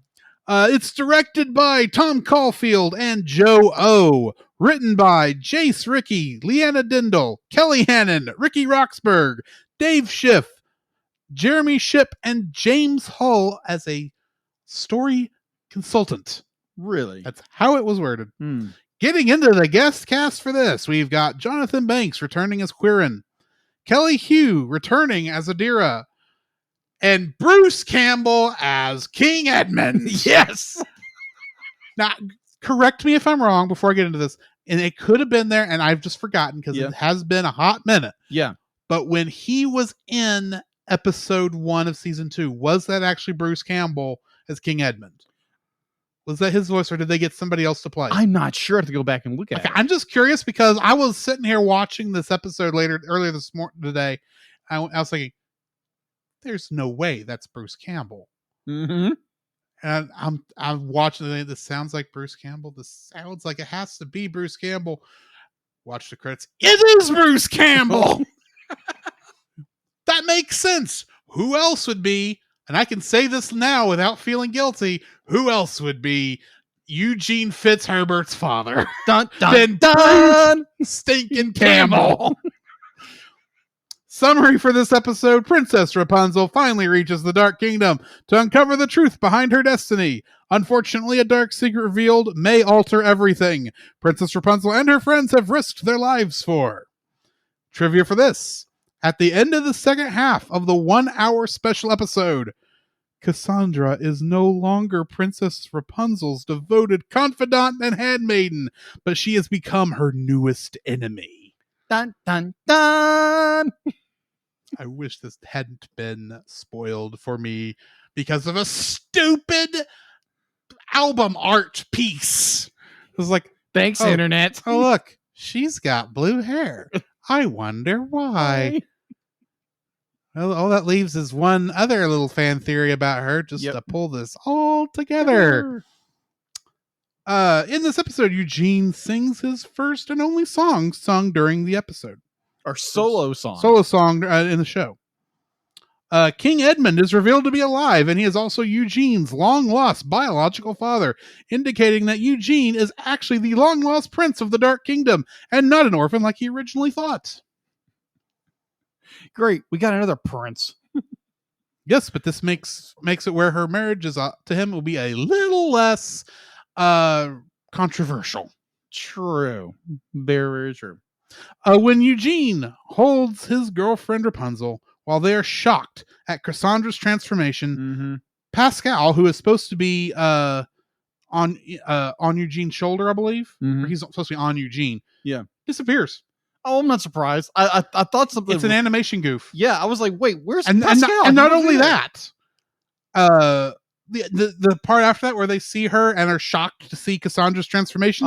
Pascal, who should still be on should be on Eugene, is still missing. He does not appear after he disappears in that goof for the rest of the episode. Now, Grant, that's like a minute maybe of footage, but it's like, Pascal, did you get scared of Cassandra? I mean, understandable, all things considered. He pulled his cloaking device over and went whoop. Had to have been it.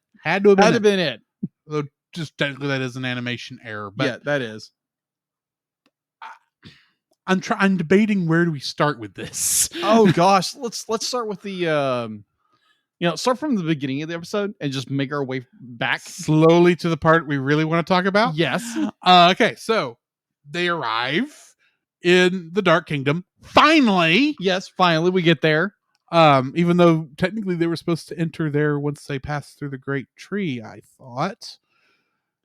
That's the way they explained it. Yeah, it would be like a hop, skip, and a jump. Yeah, but apparently they have to do two skips in this episode. Well, that's the thing. After Rapunzel on the Great Tree, which is when I thought they were supposed to be entering the Dark Kingdom, since they said you had to go through there to get there. Yeah, which meant you were on the Dark Kingdom side of whatever ravine. They still had to go through where the brothers Hooks left the group, which meant that we got a return of the idiot king with the seals of approval and true. And Great Seal things. Right. So we had that nonsense. And then, which connected back in. And then I think that was the actual last connection to previous adventure. Because nearly everything else was like a new thing that only thematically went back. But you still had to go through the area where the Rapunzel got lost her memory. Yeah. Day one. And thought she was just escaped from the tower. You have the whole thing in the house of yesterday's tomorrows. Oh yeah, that 3-episode arc. And then I forgot there is one thing that pulled from before Rapunzel and the Great Tree. Madame Canardus and Vigor the Visionary show back up. Yes, but it's revealed that Vigor the Visionary is actually the guy who created the weather fixing machine from season 1, whose name I can't remember. Demanitus. Yeah, Demanitus. So he's actually a good guy, but he got scared and turned himself into a monkey. And right before he fully had to give himself back into his monkey form, he gave Eugene a note that said, one of your group will when Rapunzel enters the Great Kingdom, one of her group will betray her.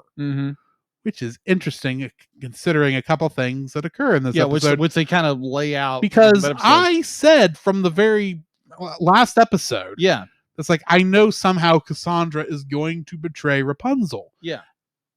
And despite the fact that I had seen the blue hair version of her before, right, I was basing that logic more on what had happened to her at the end of the House of Tomorrow's Yesterdays, or Yesterday's Tomorrows, or whatever it was called.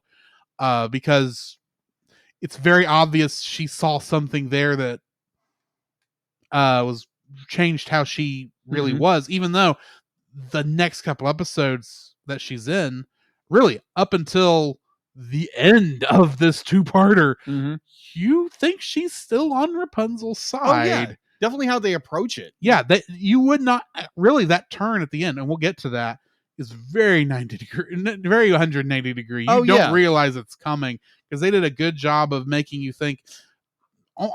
Honestly, even though I knew the blue hair thing was coming, I was half expecting there to be a turn in that, but we'll get back to that later. Because it's very quickly, as they're trying to get across all the dark rocks. Yeah. In the gondola. Oh yeah, that's which I want to talk about that gondola real quick. Okay, go for it. I don't think that's how gondolas work. They should have been able to turn that gondola on from the station. Agreed. But it just made more of this idea of like, because it's trying to build this idea, and it's doing it very well, of like Eugene is telling Rapunzel be like, should we trust her? And Cassandra's doing all these things that are very much pro the mission. Yeah. And Well, I mean, they're still giving you the idea that it's what I call the Spock's death misdirect. Yeah. You have to work with me here. Yeah.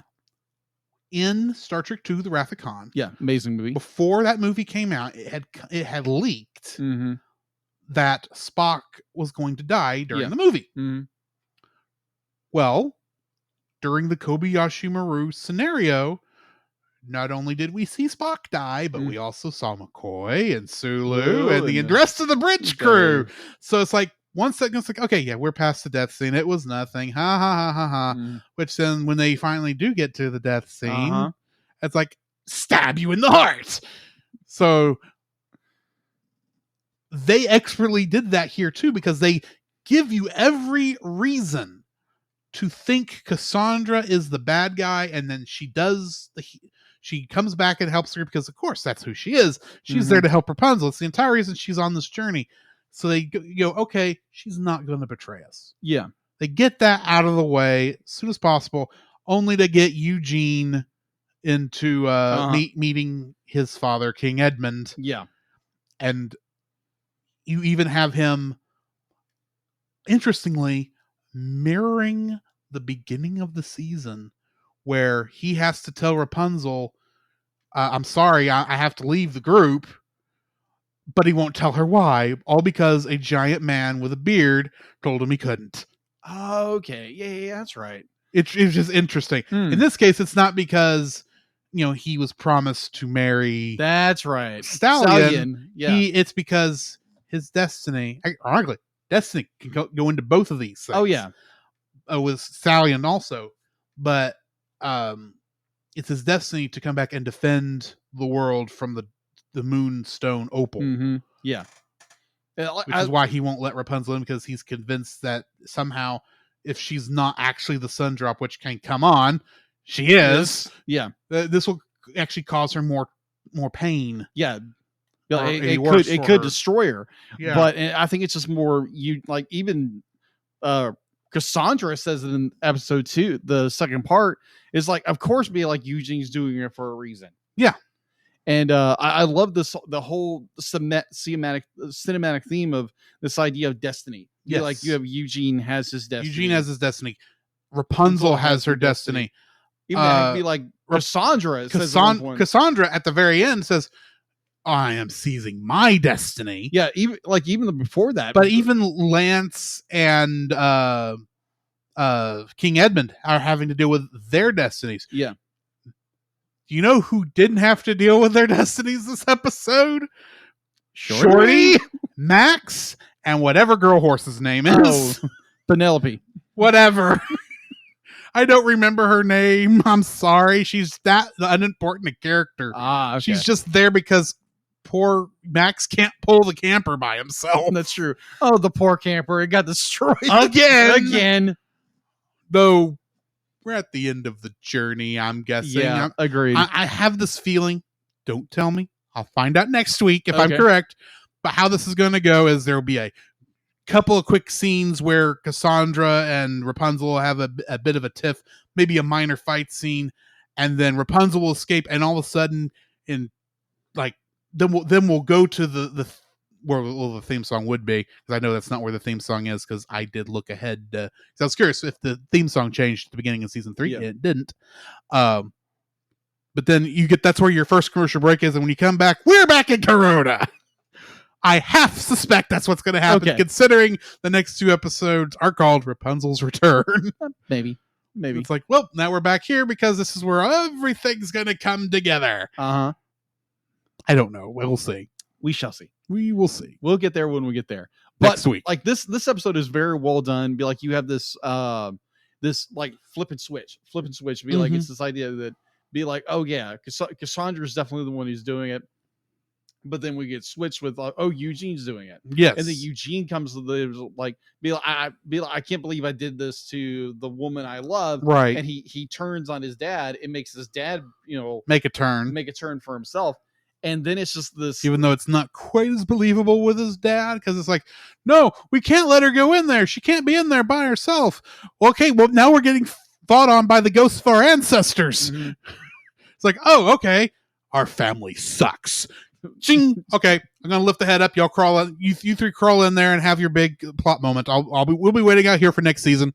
Right. So there's the one scene where it's the scene between Eugene and King Eggman, where it's like Edmund starts talking about the Moonstone and how it affects people. Mm-hmm. It's like be like you can't trust it. Be like your friend to be like it's getting into their mind, getting into your friend's mind. Yeah. And I'm like, whose friend is this? Because now, granted, I know whose friend this is. I mean, like, I'm pretty sure you know who this is as well.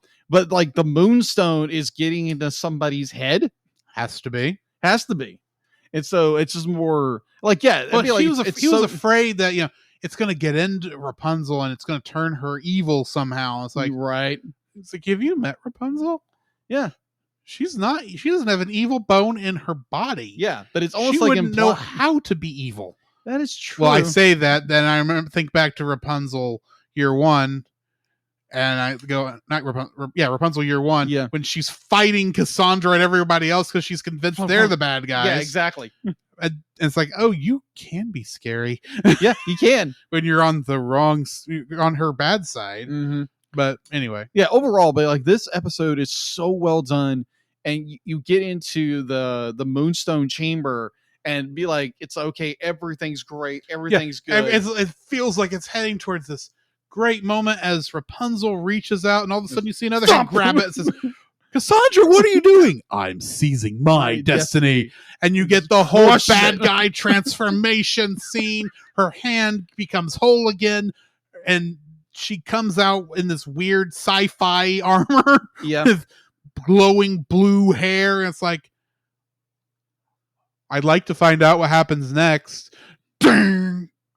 Actually, it use that song. It didn't do that song on either episode, but you're half expecting it to go there. But it's like, I now know why my friend here, my co-host, was really mad it took him a year to make the third season. Because it's like, how do you end it here? I mean, really, you could have ended it with her reaching towards the Moonstone and cut it before she got there, and you might have been able to pull off maybe we don't know if we're doing season 3 or not. Yeah. And it would be a little less knife in the back. Yeah, exactly. But no, they go, oh no, we're gonna turn Cassandra evil, and you're gonna go, how long do I have until Jacob's got to be over here? Oh crud! I still need to write up notes. Crap! I don't have time to watch this. Crap! This will be one of the first things I watch in the coming week. Crap! Right. But it's like you have that last line. It's like, I told you, Rapunzel, be like, careful who you trust. I was like, oh crap! I gave you fair warning. It's like, Cassandra, no, don't do this. But now at least I understand, okay, Cassandra isn't we can't call her the main villain, because the main villain, I think, is still Xantiri. I suspect he's coming back. And Cassandra's going to be doing a lot of bringing him back. Possibly due to her parentage. I don't want you to tell me. I say nothing. I am making theories because this is what makes it good. It's a podcast theory. It's a podcast. It's a Tangled theory. Thanks for combing. Thanks for combing.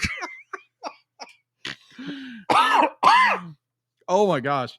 But so I am curious how this is going to go, especially since we know that, pardon the pun, or pardon the play on words I'm about to use, we know that Cassandra got burned at the Great Tree. Oh yeah, in more ways than one. Yeah, we know she was told something in the House of Yesterday's Tomorrows that has affected her, but really those are the only two moments I know of outside of her just general annoyance with Rapunzel over certain things that's really put her on this path. Yeah. So I am curious going into season 3 if we will find out more from Cassandra's point of view why she's going down this path. And I don't just mean from her parentage. Because Eugene technically is also has some wacky parentage that should make him be evil also, but he turned out all right. Yeah. Oh, it's good. It's good. Just telling you right now. I do have a question for the producers of this franchise. Was any of this on the wall when y'all were making the original movie? No. Because if not, man, you are working this stuff in correctly. Because it really makes it feel like this has been there since the first movie. Mm-hmm. I don't mean Before Ever After. I mean Tangled. Yeah. Even though Tangled never itself could not fit on. Oh, interesting. I don't know if you caught this, but I did. The tower at the dark, the castle, at the Dark Kingdom. Mm-hmm.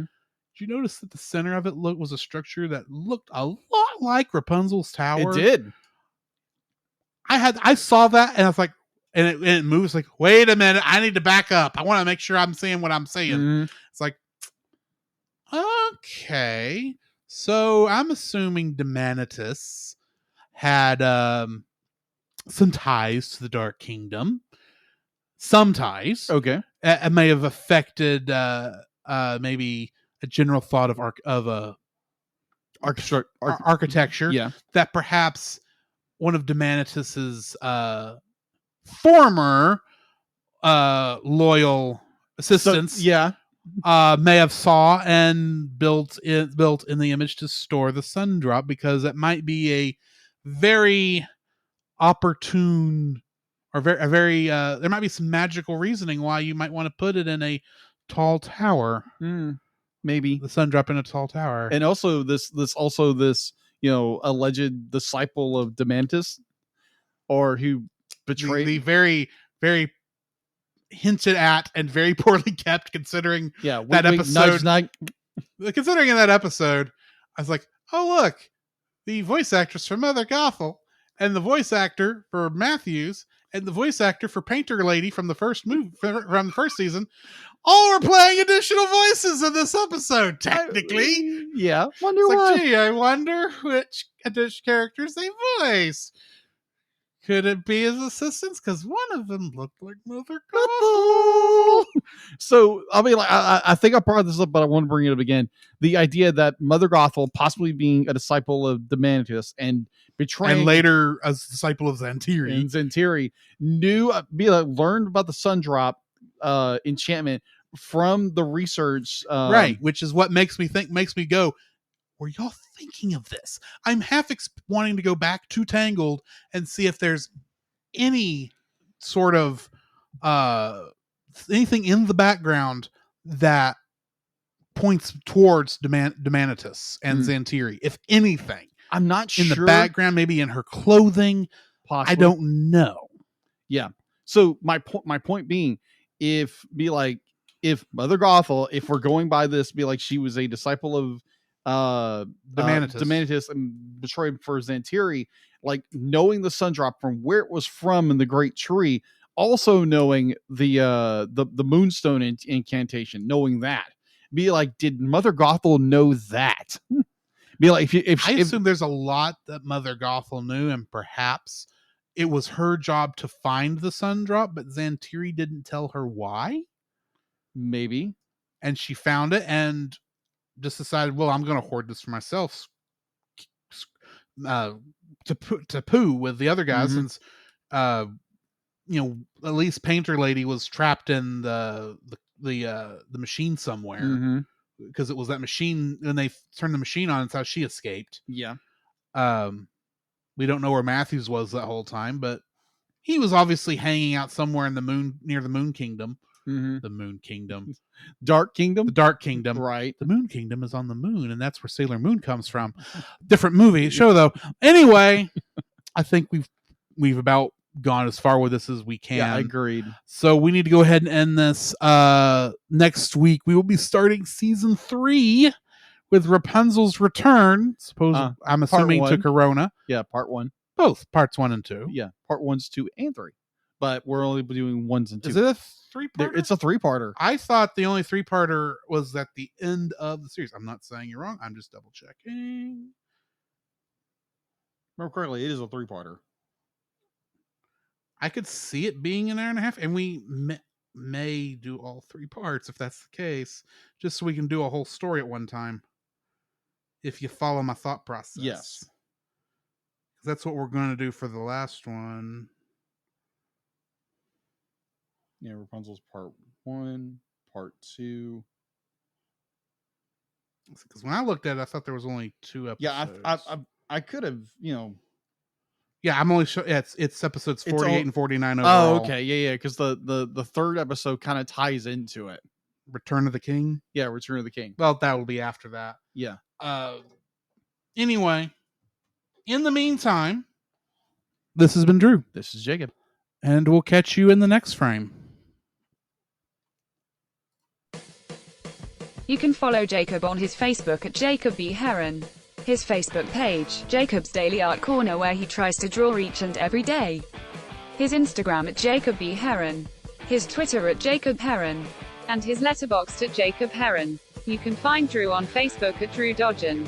His Facebook page, Drew's Photo Bin, to see his photography. His Letterboxd page at GGeorge759. His Twitter at GGeorge759. And Instagram at Drew Dodgen. You can like us on Facebook at the Cellcast Podcast, on Twitch at the Cellcast Gaming, on YouTube at Cellcast, on Twitter at cast_cell. The Cellcast can be found at Apple Podcasts, Google Play Podcasts, Stitcher, Spotify, or anywhere else fine podcasts are downloaded from. Please rate and review us where you found us, and also on Podchaser. Email us at thecellcastpodcast@gmail.com. The Cellcast is a proud member of both the Pop Americana and Culture Box media networks. For more information, please see the link in the description. Our theme song is Drop and Roll by Silent Partner. And remember, that's Cell, with a single L.